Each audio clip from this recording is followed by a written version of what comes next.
The next two problems we're going to differentiate using implicit differentiation. Here's an example of a function that's defined explicitly. Here y is a function of x, and let's say written like this is just any example. This is defined explicitly. As long as y is equal to some expression with x's in it, it's defined explicitly. So in here we have only x's. You can have x squared, x cubed, but no y's, only x's. So these are explicit functions, as opposed to implicit. Here's an example of an implicit function. You might recognize this. This is the equation of a circle centered at 0, 0 with radius 5. And since it's not defined in the form y equal, this is implicit, implicitly defined. Here's another one. Let's just say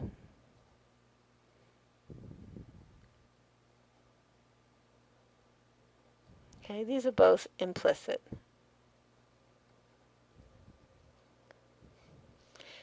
Now we know how to differentiate this. For example, we would just use the power rule here on this explicit function. But how do we differentiate something like y squared? Well, we have to keep in mind that y is a function of x, and we're actually going to use a chain rule to differentiate. All right, so let's start by looking at a simple example. Okay, let's see. A simple example of a function defined implicitly. So let's say it starts with 5x squared plus, let's say, 5y squared plus x plus y equal 10. All right, let's see how to differentiate this. Now we have to keep in mind our point of view is that y is a function of x. So if you want, just for a first example, just to help us with implicit differentiation, we'll write y in function notation. We'll write y parentheses x, meaning y is a function of x. In general, we won't be doing this, just for the first example. Now let's differentiate this. So here, differentiating 5x squared, we get 10x, the usual power rule. Now we're going to differentiate y of x squared. So y of x we'll think of as an inner function and bracket squared as an outer. So we're going to use a little chain rule here. Bring down the 2, and we have 10. And that would be 10y of x to the 1 times the derivative of the inside times y prime of x. That's the derivative of the inside. Okay, so all that was just differentiating the second term. Now we're up to x. The derivative of x is 1. And now we're up to y. We wrote that as y of x. The derivative of y of x we'll write as y prime of x. And then the derivative of 10 is 0. Derivative of a constant is 0. Let's rewrite this. So let's write 10x plus 10y, because usually we don't write y of x. And here, instead of y prime of x, we can either write y prime, or sometimes we just write dy dx plus 1, plus, instead of y prime, we can write dy dx equals 0. So that's implicit differentiation. Very often we would like to solve for dy dx, and we always do this the same way. First, all terms with dy dx in it, and in our case that would be this one and this one. Keep those on the left.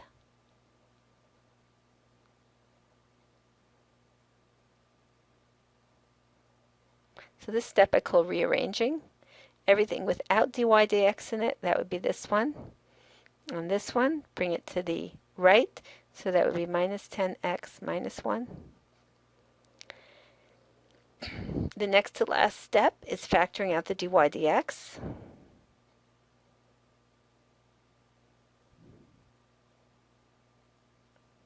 So here we have 10y plus 1.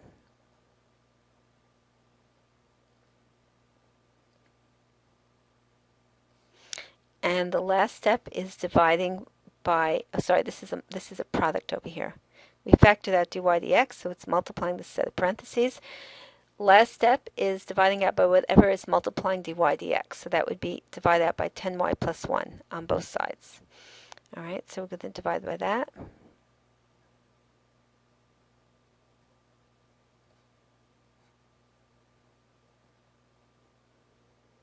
So those cancel. And this is our answer. This is dy dx.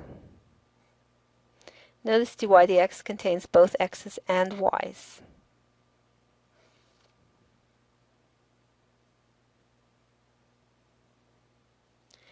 In number 8, we're going to have to differentiate this first term using a product rule. All right, so we have x times y squared. Since we are thinking of y as a function of x, this is a product of two functions. So let's start. Product rule. So we have the first, that would be x, times the derivative of the second. Okay, derivative of y squared, that would be 2y, times, this time I'll use the notation y prime. 2y times y prime. So that's the outer, and derivative of y, derivative of the inner is y prime. Okay, now the derivative of minus x cubed, all right, so that would be minus 3x squared. Now the derivative of y squared, so here we have an inner and an outer, again, because y is a function of x. So the derivative of the outer, that would be 2y, times the derivative of the inner, equals 0. All right, now the rearrange step, let me write this as 2. Everything with y prime stays on the left. First term is 2x y prime plus 2y y prime. Everything without y prime goes to the right. 3x squared.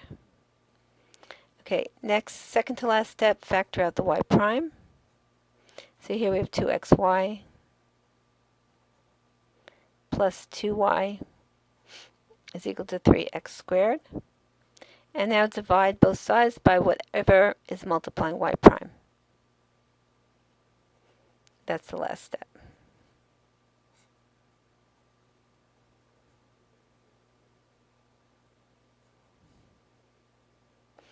Okay, so we cancel this, and we have y prime is equal to this quotient right here.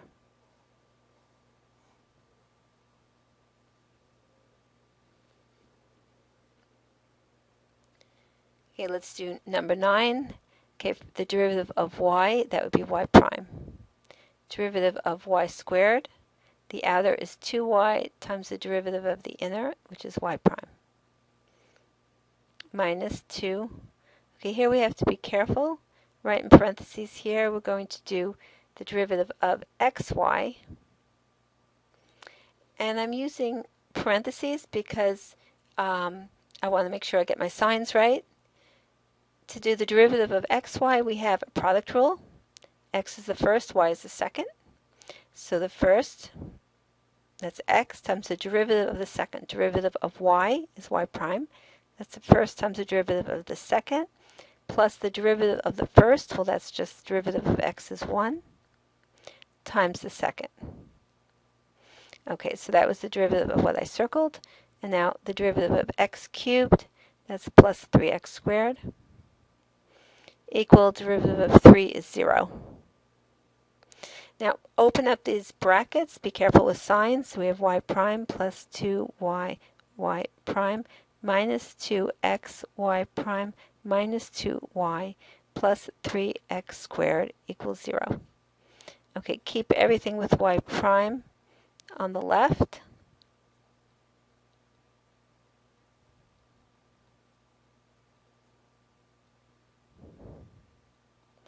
Everything without goes to the right. So here we have plus 2y minus 3 x squared. Second to last step, factor out the y. 1 plus 2y minus 2x is equal to 2y minus 3x squared. And last step, divide by what's multiplying y prime.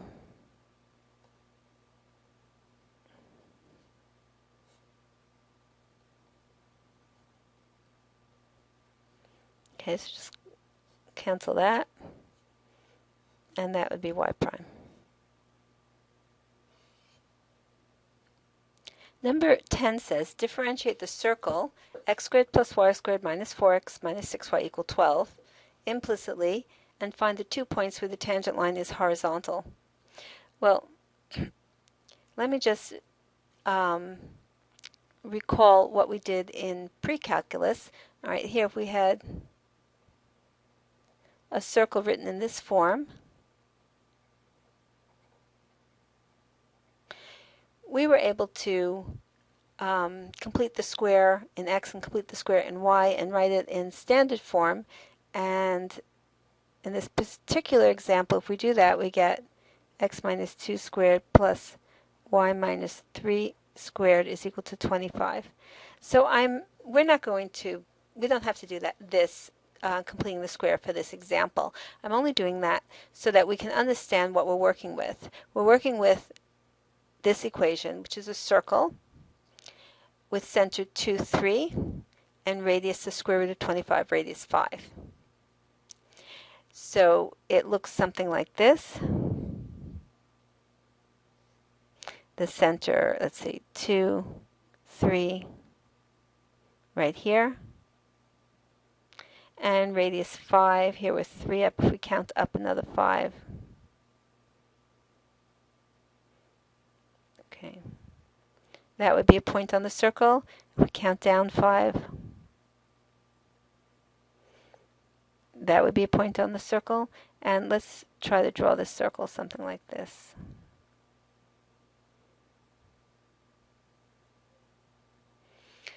Okay, now the 2 places where the tangent line is horizontal would be this one and this one. So this is not how, like I said, not how we're doing this problem, but without calculus we have found the 2 spots where the tangent line is horizontal, the top of the circle and the bottom of the circle. What is this? This is at 2 comma, what do we have here? 1, 2, 3, 4, 5, 6, 7, 8, 2, 8. And what is this point? This is point 1, 2, minus 2. This is, let's see, 1, 2, 3, 4, 5. This is 2 comma minus 2. So we found the answers just by graphing and not using calculus. Okay, now let's use calculus and do this the way we were asked to, using implicit differentiation. Okay, so we're going to look at the equation that we were given, the equation of the circle, and we're just going to differentiate it implicitly. So let's do that. So we have 2x plus, remember y is a function of x, so that would be 2y, y prime, using a chain rule over there, minus 4, minus 6y prime equals 0. All right, let's rearrange. Keep the y primes on the left. 2y, y prime, minus 6y prime. Everything without y prime goes on the right, minus 2x, and the plus 4. Okay, factor out the y prime. 2y minus 6 is equal to minus 2x plus 4. And we're just going to divide now by 2y minus 6.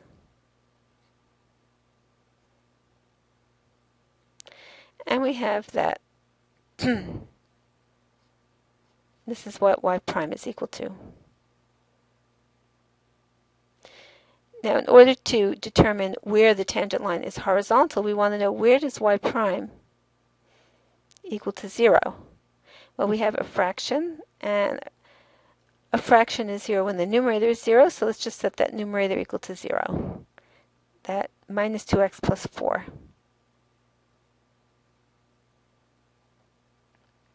And we have 2x is equal to 4, and x is equal to 2.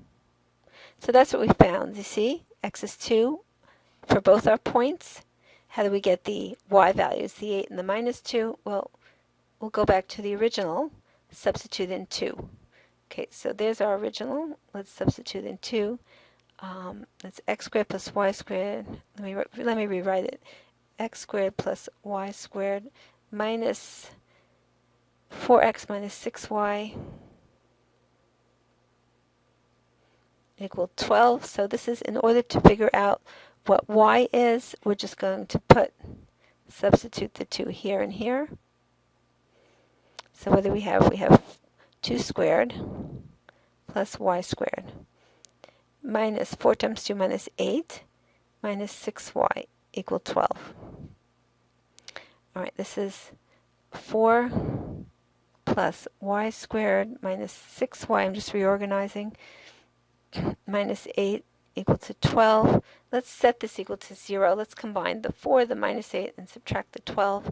So this is combining the 4 and the minus 8, y squared minus 6y minus 4 equal to 12. And then just subtract the 12 from both sides. Y squared minus 6y minus 16 equals 0. Now we know what we expect y to be. We expect the answers to be 8 and minus 2. All right, let's factor this. How does this factor? Y, and it factors as minus 8 plus 2. Just check the middle term. We have 2y minus 8y is minus 6y. So what are our two solutions? We get y equal 8. And y equal minus 2, which is what we expected. See, 8 minus 2. Okay, so again, what we did, we had this function, we differentiated implicitly, solved for y prime, we got this, figured out when it's equal to 0 by just setting the numerator equal to 0, plucked off the numerator, set it to 0, we got x equal 2. And to get the corresponding y values, back to the original. Here's the original. Just put y, substitute 2 for x to get the corresponding y values. When we substituted 2 for x, we ended up with some equation with y squared, and we were able to factor it, set it equal to 0 and factor it. And we got these two solutions, 8 and minus 2. Okay, so our points are, remember the x value was 2, 2, 8, and 2 minus 2, just like we saw on the graph before.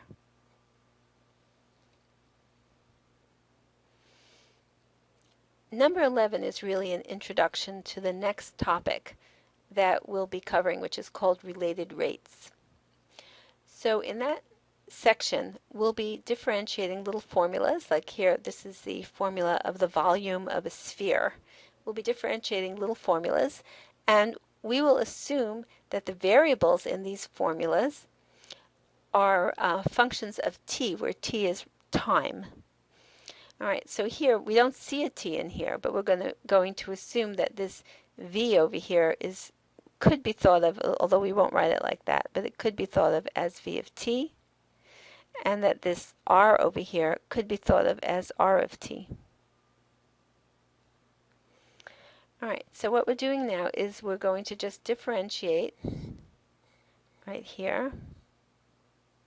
Differentiate this formula with respect to variable t.